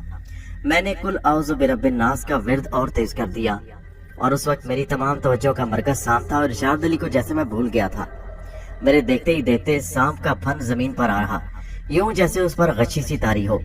फिर मैंने उसे एकदम बल खाते हुए देखा। उसके बाद वो जैसे तड़प कर तेजी से रेंगता हुआ बरामदे की तरफ चला गया। सांप मेरी नजर से गायब हुआ तो मुझे इरशाद अली का ख्याल आया। मेरी निगाह उसके कमरे की तरफ उठी। मैं उसके कमरे का दरवाजा खुला हुआ था। मैं उस तरफ लपका। इरशाद अली को मैंने कमरे के फर्श पर बेहोश देखा। मैंने उसके मुंह पर पानी के छींटे मारे तो काफी देर बाद उसने आंखें खोली। फिर वो चीखने वाला था कि मैंने उसे झंझोड़ दिया। होश में आओ इरशाद अली, मैं तेज आवाज से बोला। आप अब जिंदा है जनाब? वो हकलाया। उठो, उठकर बैठो। मैंने उसकी बात को नजरअंदाज करते हुए उसे उठने के लिए सहारा दिया। उसके चेहरे पर वहशत बरस रही थी। मेरे सहारा देने से वो कांपता हुआ उठा और फिर अपने बिस्तर पर आ गया। लेट जाओ और अपने जहन से हर खौफ को झटक दो, ये कहकर मैं करीब रखी हुई सुराही की तरफ बढ़ा। पानी पीने के बाद इरशाद अली के हवास कदरे दुरुस्त हुए। हाँ, अब कहो क्या बात थी? तुम एकदम चीखने क्यों लगे थे? मैंने उसके करीब बैठते हुए पूछा। वो उठकर बैठने लगा तो मैंने उसे दोबारा लेटा दिया। लेटे रहो और जो मैं पूछ रहा हूँ उसका जवाब दो। मैं जनाब शायद कोई ख्वाब देख रहा था, बड़ा भयानक ख्वाब। फिर मेरी आंख खुल गई। ख्वाब में मैंने एक सांप को देखा जिसने आपको डस लिया और आपका जिस्म नीला पड़ गया। इरशाद अली बताने लगा, फिर एकदम आप मुझे पुकारने लगे। उससे मेरी आंख खुली थी। आंख खुलने के बाद मुझे आपके पुकारने की आवाज सुनाई दी तो मैंने समझा कि ये कोई ख्वाब नहीं, हकीकत है। मैं दरवाजा खोलकर जैसे ही बाहर निकला तो मेरी नजर उस सांप पर पड़ी। वही सांप मैंने ख्वाब में देखा था। मुझे देखते ही सांप मेरी तरफ लपका और घबराहट में मेरी चीख निकल गई। मैं पलट कर भागा और गिर पड़ा। सांप अब मेरे करीब आ चुका था। उसे अपने करीब देखकर मेरे मुंह से फिर चीख निकली और फिर मुझे कुछ याद नहीं। शायद मैं वहशत की वजह से बेहोश हो गया था। और फिर जब मुझे दोबारा होश आया तो मैंने आपको अपने पास देखा। इरशाद अली ये कहकर लंबे लंबे सांस लेने लगा। जो वाकया पेश आया था उसे समझना मेरे लिए मुश्किल नहीं था। शंभू के सिवा ये किसी और की हरकत नहीं हो सकती थी। यकीनन अब वो कोठी के इस हिस्से पर भी कब्जा करना चाहता था। उसका मकसद यही हो सकता था कि मैं भी कोठी छोड़कर भाग जाऊं। उसने शुरुआत कर दी थी। ये मसला मेरा था, गरीब इरशाद अली का नहीं। गेहूं के साथ खामखा घन भी पिस रहा था। अगर उसे कुछ हो जाता तो मेरे जमीर पर बोझ सा रहता। वो मेरा एक वफादार मुलाजिम ही था। अब तक वो हर तरह से मेरा साथ देता आया था। शंभू से उम्मीद नहीं थी कि अगर मुझ पर बस नहीं चल रहा तो उसे कोई नुकसान पहुंचा देता। मैंने सोचा और फिर इरशाद अली को समझाने लगा। इस बार मैं खलूसे दिल से चाहता था कि वो चला जाए। उस पर कुछ तो मेरे समझाने का असर हुआ, कुछ वो खौफजदा ही था। नतीजा ये कि वो मान गया। बस चंद दिन की बात है इरशाद अली, मैंने उसे तसल्ली दी। ये 8 दिन कहीं गुजार लो फिर आ जाना। वो मेरे कहने पर अपना मुख्तसर सामान बांध रहा था। उसने आपदीदा होकर मेरी तरफ देखा मगर कुछ बोला नहीं। उसके पास इखराजात के लिए जो रकम रहती थी चलते वक्त मेरी तरफ बढ़ाने लगा। रख लो, इसे अपने पास ही रखो, मैं तुम्हें हमेशा के लिए जुदा नहीं कर रहा जो तुम रकम वापस कर रहे हो। मैंने उसका कंधा थपका। इस मर्तबा इरशाद अली ने कुछ नहीं कहा। कुछ कहने के लिए हमेशा लफ्जों की जरूरत नहीं होती। उसने लफ्जों का सहारा लिए बगैर भी मुझसे बहुत कुछ कह दिया था। मैं उसे लिए हुए पिछले दरवाजे तक छोड़ने आया कि अंदर से कोठी का फाटक बंद कर लूं। खुदा हाफिज जनाब, उसने भराई हुई आवाज में कहा और गेट से बाहर निकल गया। खुदा हाफिज, मैंने जवाब दिया और अंदर से गेट बंद करने लगा। अपने कमरे की तरफ वापसी में मुझे वो जमाना याद आया था जब मैं बदायूं की आबाई हवेली में तन्हा रहा करता था। वो खंडर जैसी हवेली मेरा मस्कन थी जहां मैं अपनी गुज़र औकात के लिए मोहल्ले के बच्चों को पढ़ाता था। उस वक्त मैं अकेला ही सब कुछ करता था। वही जमाना शायद फिर लौट आया था। मैं यही सब कुछ सोचता हुआ अपने कमरे तक पहुंच गया। बरसों मैंने हंगामा खेज जिंदगी गुजारी थी और आज पहली बार खुद को तन्हा महसूस कर रहा था। मैं खुद अपने घर में रहकर अजनबी बन गया था। ज़ोहर का वक्त हो रहा था, इसलिए मैंने वुजू किया और फिर मुसल्ला बिछाकर बैठ गया। जब वक्त हो गया तो मैंने नमाज पढ़ी और फिर मेरे हाथ दुआ के लिए उठ गए। मैंने इंतहाई मुश्किल और संगीन हालात में कभी हौसला नहीं हारा। मेरी आंखों में आंसू नहीं आए। उस वक्त भी ऐसा नहीं था कि मैंने हिम्मत हार दी, मगर उसके बावजूद जाने क्यों दुआ मांगते हुए मुझ पर रिक्कत सी तारी हो गई। पहली बार मुझे यूं महसूस हुआ जैसे मैं वाकई अपने खुदा के हुजूर गिड़गिड़ा रहा हूँ। ये कैफियत मुझ पर देर तक तारी रही। इस कैफियत के दौरान मुझे ये एहसास ही न हुआ कि कब मैंने दुआ खत्म की, कब मसल्ले से उठा और कब बिस्तर पर जाकर लेट गया। जब मैं अपने हवास में आया तो मेरा चेहरा आंसुओं से भीगा हुआ था। उस वक्त मेरे जहन में आंधियां सी चल रही थी और मेरा वजूद उसमें किसी तिनके की तरह गर्दिश कर रहा था। मेरे अंदर टूट फूट हो रही थी। सब कुछ बदल रहा था। तुंदो तेज ख्यालों की लहरें मुझे अपने साथ बहाए ले जा रही थी। ये खुद एहतसाबी के लम्हे थे। मैं फरवो हिसाब माहो साल पढ़ रहा था और मेरी आंखों से आंसू बह रहे थे। मैं आप ही आप बुड़बुड़ा रहा था। रोजे क़यामत मेरा अमालनामा मेरे दाएं हाथ में नहीं बाएं हाथ में दिया जाएगा। हाँ, ऐसा ही होगा, क्योंकि मैंने अपने अंदर छुपे हुए शैतान को आजाद छोड़ दिया था। मैं इस काबिल हूँ कि मुझे जहन्नम में झोंक दिया जाए।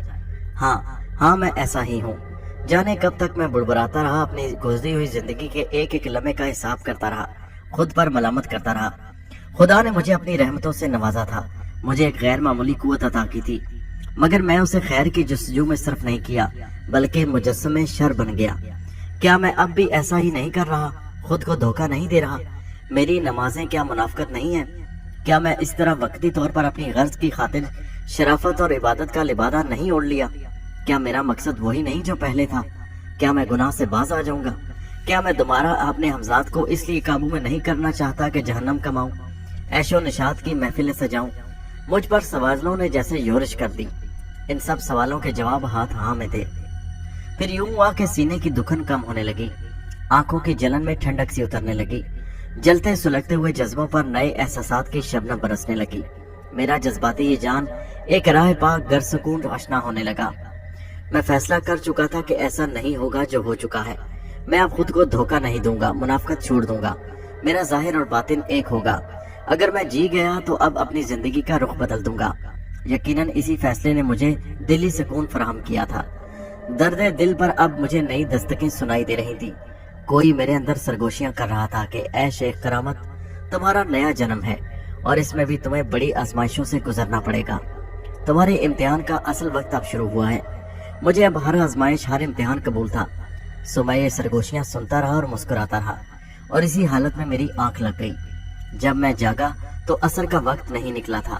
اب مجھے بھوک بھی لگ رہی تھی کہ صبح کا ناشتہ کیا ہوا تھا۔ پہلے میں نے نماز پڑھی اور پھر پیٹ کی آگ بجھانے کے لیے کمرے سے نکلا۔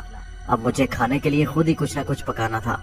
ارشاد علی کو بہرحال اتنا موقع نہیں مل سکا کہ وہ کھانا پکا کر جاتا۔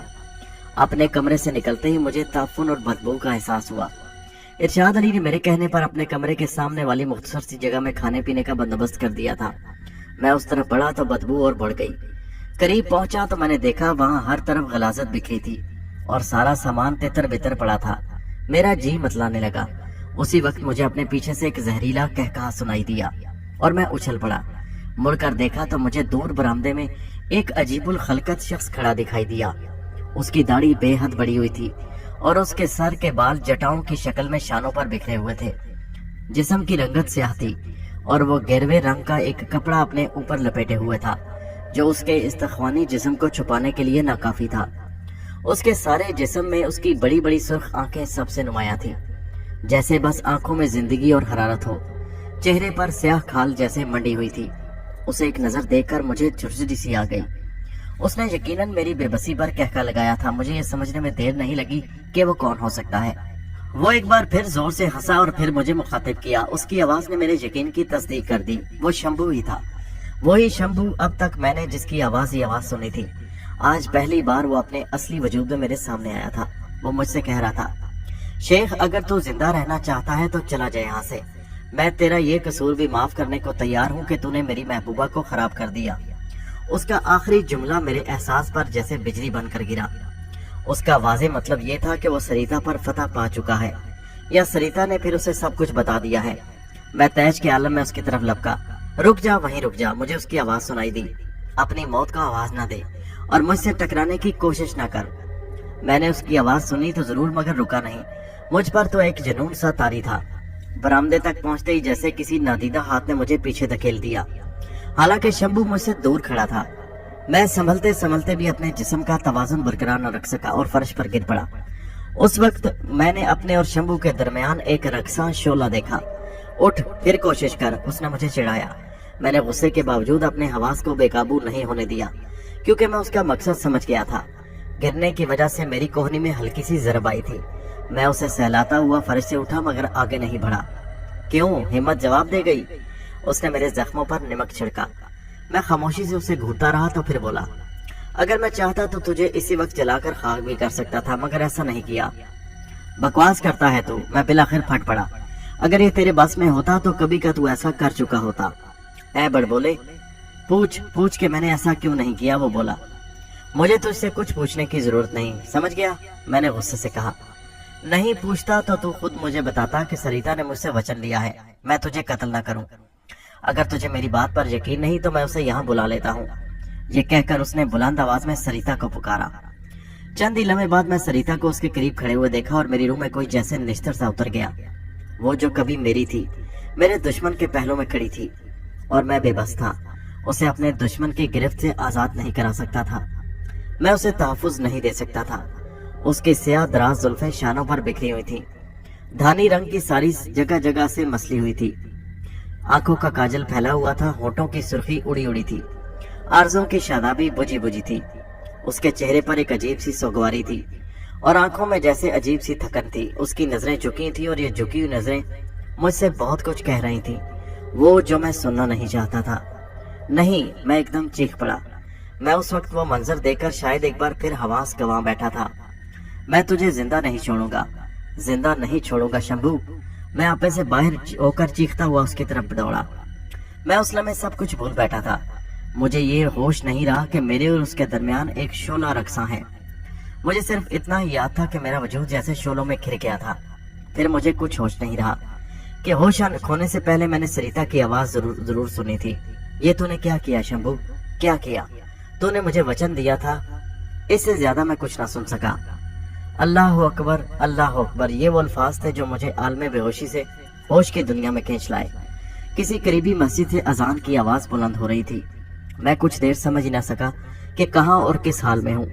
بے ہوشی کے بعد جب آدمی ہوش میں آتا ہے تو عموماً ایسی کیفیت سے دوچار ہوتا ہے۔ پھر رفتہ رفتہ میرے حواس معمول پر آ گئے اور مجھے سب کچھ یاد آ گیا۔ میں شعلوں میں گر گیا تھا۔ یہ خیال آتے ہی مجھے اپنے جسم میں سوزش اور جلن کا احساس ہوا، مگر یہ لمحاتی احساس تھا۔ جسمانی طور پر مجھے کوئی نقصان نہیں پہنچا تھا۔ سریتا مجھے شعلوں میں گھرا دیکھ کر یقیناً سمجھ بیٹھی ہوگی کہ شبو مجھے ہلاک کر دینا چاہتا تھا، مگر یہ اس کے سحر کا حصہ تھا۔ اس کا مشاہدہ میں پہلے بھی کر چکا تھا۔ سریتا کو بھی اس نے وقتی طور پر شدید اذیت دی تھی، یہاں تک کہ سریتا کا جسم نیلا پڑ گیا۔ یہ ظاہر ہے مجھے ایسا ہی لگا کہ وہ بچ نہیں سکے گی، لیکن بعد میں سحر کا عزم خطرہ ہوتے ہی وہ معمول پر آ گئی۔ میرے ساتھ بھی اس نے ایسا ہی کیا تھا۔ میں ابھی تک برآمدے کے قریب زمین پر پڑا تھا اور شعلے برآمدے میں بدستور موجود تھے، مگر اب وہاں نہ شمبو تھا اور نہ سریتا نظر آ رہی تھی۔ ہر طرف نیم تاریکی اور سناٹا تھا، جیسے میرے سوا کوٹھی میں کوئی نہ ہو۔ پھر مجھے مؤذن کی اذان کی آواز سنائی دی، آؤ نماز کی طرف، آؤ نماز کی طرف، کامیابی کی طرف آؤ، اللہ بہت بڑا ہے۔ مؤذن کیا کہہ رہا ہے اور کس کی طرف بلا رہا ہے میں خوب سمجھ رہا تھا۔ وہ جن کے لیے لفظ صرف لفظ ہوتے ہیں اور جو لفظوں کے معنی پر غور نہیں کرتے، ان کے لیے کوئی مسئلہ نہیں ہوتا، لیکن وہ جو آگہی کی منزلوں سے گزرتے ہوں ان پر بہت کچھ گزر جاتی ہے۔ اس سے قطع نظر آدمی کے اندر کی کیفیت بھی اس ضمن میں اہم کردار ادا کرتی ہے۔ سارا قصہ قبولیت کا ہے، ورنہ تو دن میں 5 بار مؤذن یہی صدا لگاتا ہے، پھر اتنا اثر کیوں نہیں ہوتا؟ اثر پذیری کا تعلق آدمی کے باطن سے ہے، جو اسے آدمی کے انسان کی سطح تک لے جاتی ہے۔ میں بھی شاید انہی مراحل سے گزر رہا تھا، اس لیے مجھ پر یہ صدا اثر انداز ہوئی اور میں فوراً اٹھ کھڑا ہوا۔ پھر میرے قدم جیسے خود بخود اپنے کمرے کی طرف اٹھنے لگے۔ ابھی مکمل طور پر اندھیرا نہیں پھیلا تھا، اس کا مطلب یہی تھا کہ مغرب کا وقت ہوا ہے اور مجھ پر زیادہ دیر بے ہوشی نہیں رہی۔ کمرے میں آ کر روشنی کر دی کیونکہ باہر کی نسبت وہاں اندھیرا تھا۔ اس کی وجہ یہ تھی کہ کمرے کی کھڑکیاں بند رہتی تھی اور ان پر پردے پڑے ہوئے تھے۔ نماز پڑھ کر میرے دل کو سکون ملا، مگر جب بستر پر لیٹا تو پھر وحشت سی ہونے لگی۔ میرے ہی گھر کے در و دیوار میرے لیے آشنا ہونے کے باوجود اجنبی بن گئے تھے۔ اب یہ گھر جیسا اور جس حال میں بھی تھا، اسے میرا گھر نہیں کہا جا سکتا تھا۔ ہاں، یہ میرا گھر نہیں تھا، یہ شمبو کا گھر تھا۔ اب سے پہلے مجھے ان در و دیوار سے کبھی اتنی وحشت نہیں ہوئی تھی، حالانکہ میں یہاں ایک عرصے سے رہ رہا تھا۔ بار بار میری آنکھوں میں سریتا کا چہرہ گھوم رہا تھا اور سماعت میں اس کی آواز گونج رہی تھی، صاحب جی، صاحب جی۔ اور سریتا ہی کیا، دوسری بھی تو تھیں، ان پر بھی نہ جانے کیا گزری ہوگی۔ ان کا قصور یہی تو تھا کہ انہوں نے ہر طرح میری خدمت کی تھی۔ ان پر توڑے جانے والے ممکنہ ستم کا ذمہ دار بھی میں خود کو سمجھ رہا تھا۔ وہ میری وجہ سے شمبو کے چنگل میں پھنس گئی تھی، جو میرے خیال میں اذیت پسند تھا، ذہنی طور پر ایک بیمار شخص، ایسا شخص جو دوسروں کو تکلیف پہنچا کر خوش ہو۔ سریتا کے معاملے میں یہ تماشا خود میں نے اپنی آنکھوں سے دیکھا تھا۔ جو کچھ میں نے دیکھا وہ میرے لیے انتہائی تکلیف دہ تھا، اور جو نہیں دیکھا اسے سوچ کر بھی میرے دل میں نشتر سے ٹوٹ رہے تھے۔ ابھی کچھ دیر پہلے مجھے سریتا جس حال میں نظر آئی، اسے ایک شاید میں شعر کے حوالے سے زیادہ بہتر طور پر بیان کر سکتا ہوں۔ یہ کھلے کھلے سے گیسو، یہ اڑی اڑی سی رنگت، تیری صبح کہہ رہی ہے تیری رات کا فسانہ۔ جن حالات میں گزر رہا تھا میں، ان میں مایوسی کی جذبات کا غالب آ جانا کوئی بعید از قیاس بات نہیں۔ مجھ پر بھی اسی سبب مایوسی غالب آنے لگی۔ میں سوچنے لگا کہ یہ جینا تو کوئی جینا نہ ہوا، اس سے تو موت بہتر ہے۔ یوں اپنی ہی نظر میں گرنا تو نہ پڑتا، سینے سے دھواں تو نہ اٹھتا، دل میں کرچیاں تو نہ بکھرتی، کوئی اس طرح تو میری بے بسی پر کہے نہ لگاتا۔ جینے کی آرزو بہت رسوا کرتی ہے، بہت ظلم اٹھاتی ہے۔ شاید میں نے غلط کیا تھا کہ زیادہ جینے کے لیے اپنے ہمزاد کو دوبارہ تسخیر کر رہا ہوں۔ لمحہ قطرہ قطرہ دجلہ وقت کا حصہ بننے رہے اور میری روح اس کی بے رحم موجوں میں ڈوبتی رہی۔ ہر چند کی یہ ساتھ ایک گنتی کی تھی، مگر دکھ کی ایک ساتھ بھی ایک جگ معلوم ہوتی ہے۔ گویا آنکھ سے پھر ایک آنسو ٹپکا اور پھر ایک جگ بیت گیا۔ انہی اداس لمحات میں نہ جانے کیسے مجھے خیال آیا کہ یہ کہیں میرے دشمن کے سحر کا اثر نہ ہو، وہ جو میں زندگی سے اس قدر گریز کر رہا ہوں، مایوس ہوں۔ پہلے تو کبھی ایسا نہیں ہوا، پھر آج یہ مجھے کیا ہو رہا ہے؟ وہاں میرے سوا اور تھا ہی کون جس سے میں سوال کرتا، اور جو میرے غم سن کر ان کا تجزیہ کرتا، میری ڈھارس بتاتا؟ سو میں خود ہی سوالی تھا اور خود ہی جواب دے۔ میں نے یہی سوچا کہ بہرحال یہ ممکن نہیں، अगर वाकई ऐसा है तो फिर इसका तदारुक क्या है? इसका हल यही है कि मैं मायूसी से बचने की शौरी कोशिश करता और अपनी मायूसी के जज्बात को अपने ऊपर गालिब न होने देता। फिर मैं इसी बेचैनी के आलम में बिस्तर से उठा और कमरे में टहलने लगा। अब मैं ज़ेरे लब कह रहा था, नहीं, ये नहीं हो सकता। मैं मौत को शिकस्त दे दूंगा, मैं इतनी आसानी से नहीं मरूंगा। मैंने नफ्सियात की किताबों में पढ़ा था कि इस तरह की खुद तरगीबी बेहतर नताइज मुरतब करती है। मैं इसी पर अमल कर रहा था। इसका ये असर तो हुआ कि शदीद मायूसी के जज्बात बड़ी हद तक खत्म हो गए, मगर तबीयत की वहशत कम न हुई। बकौल गालिब, दरो दीवार से टपके है बियाबां होना। जब दरो दीवार की ये हालत हो तो आदमी का यही जी चाहेगा कि कहीं दूर खुली फिजा में सांस ले। अमल रात के 12 बजे से शुरू होना था और उसमें अभी बहुत देर थी। फिर ये कि अमल के लिए इतनी खिलवत नशीनी भी जरूरी नहीं थी जितनी मैंने खुद पर मुसलत कर रखी थी। मैं घर से निकलकर कहीं खुली फिजा में तन्हा बैठ सकता था। नतीजतन मैंने लिबास तब्दील किया और गले में एक बड़ा सा रुमाल इस तरह डाल लिया कि ड्रेसिंग नजर न आए। अपने कमरे को ताला लगाकर मैं बाहर निकला तो बदबू का एहसास हुआ। मैंने बाहर की बत्ती जला दी और दानिस्ता बरामदे की तरफ नहीं देखा। बराबर वाला कमरा इरशाद अली का था, जिसके सामने गलाजत अब भी यकीनन उसी खबीस शंभू की थी जिसके सबब अब तक मैं सुबह से भूखा था। इस हिस्से में एक बाहर बाथरूम भी था। मैं वहां से बाल्टी में पानी भरकर लाया, उस गलाजत को मोरी में बहा दिया। फिर मैं अकबी दरवाजे की तरफ बढ़ गया। अकबी दरवाजे से बाहर आके मैंने उसमें भी ताला डाल दिया। उसके बाद मैंने फाटक की राह ली। इमारत से बाहर आकर मुझे जरा सुकून का एहसास हुआ और मैंने खुली फिजा में गहरे गहरे सांस लिए। पिछले फाटक का जेली दरवाजा खोलकर मैं बाहर निकल आया और फिर उसे बंद कर दिया। अब मैं कोठी की पिछली गली में था। उस गली से निकलकर मैं सड़क पर आ गया। जिंदगी पूरे जोरों शोर के साथ अपने होने का पैगाम दे रही थी। जल्दी ही मुझे औसत दर्जे का होटल नजर आ गया और पहले मैंने पेट की आग बुझाने का फैसला किया।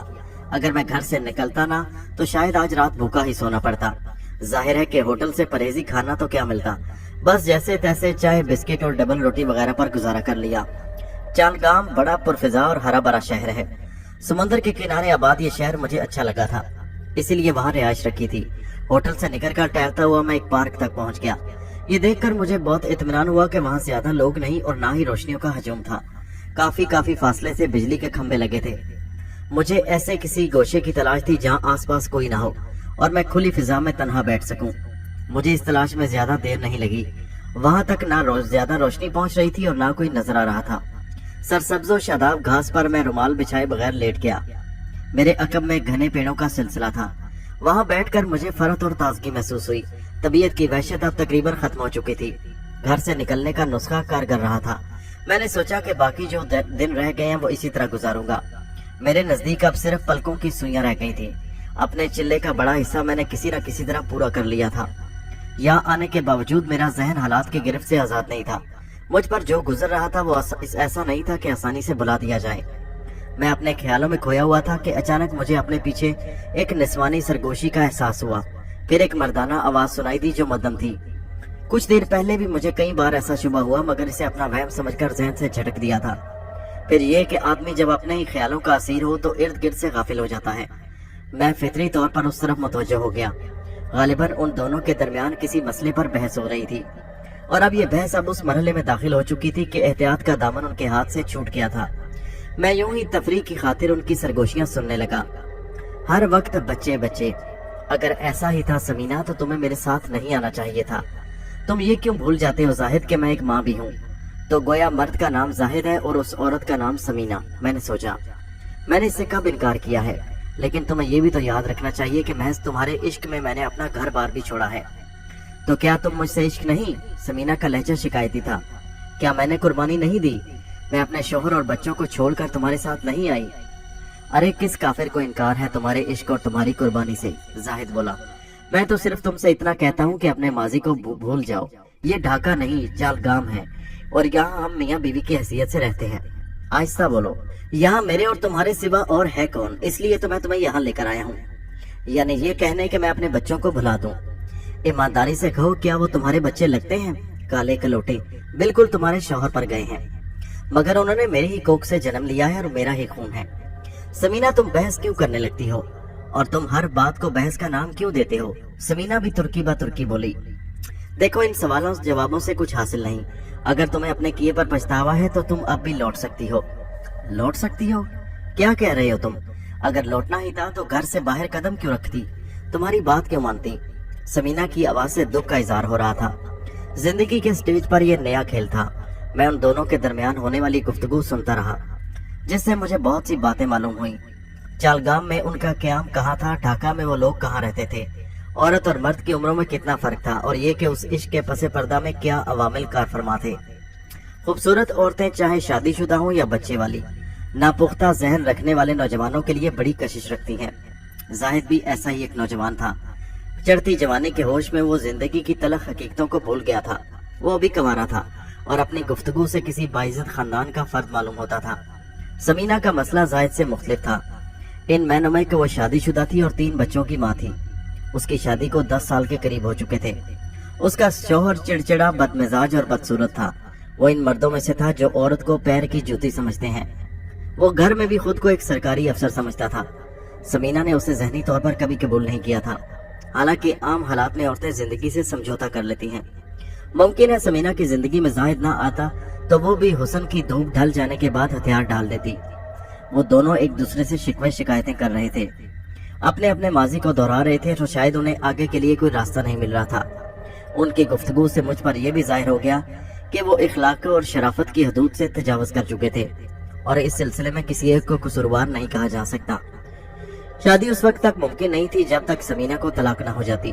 वो जाहिद की ये बात मानने पर आमादा नहीं थी कि बगैर तलाक लिए उससे दूसरी शादी कर ले। उसके अलावा बच्चे भी उसका एक मसला थे। जज्बाती हिजान का शिकार होकर वो अपने बच्चों को तो छोड़ आई थी, मगर अब उसकी ममता जाग गई थी। दूसरों के दुख सुख सुनकर आदमी कुछ देर को अपने रंजो अलम भूल जाता है। शायद यही सोच के दुनिया में एक वही दुखी नहीं, कुछ और लोग भी हैं। मेरा ख्याल भी ऐसा ही था, वरना शायद मैं उन दोनों की गुफ्तगू में इतनी दिलचस्पी न लेता।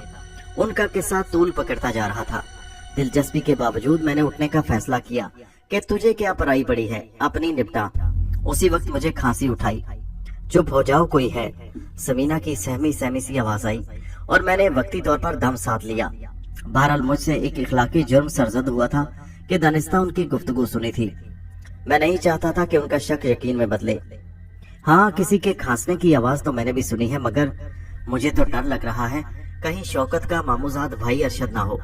समीना ने अपने खदशे का इजहार किया। शौकत उसके शौहर का नाम था। तुम्हें तो हर वक्त बस खौफ रहता है, ये पार्क है, कोई गुजर गया होगा खांसता हुआ। जाहिद ने उसे समझाया। नहीं, मैंने करीबी आवाज सुनी है, वो यकीनन अरशद होगा, और शौकत ने उसे खत लिख दिया होगा, और अरशद हमें तलाश करता यहाँ हो गया। यही कहना चाहती हो ना तुम? हाँ हाँ यही, समीना जल्दी से बोली।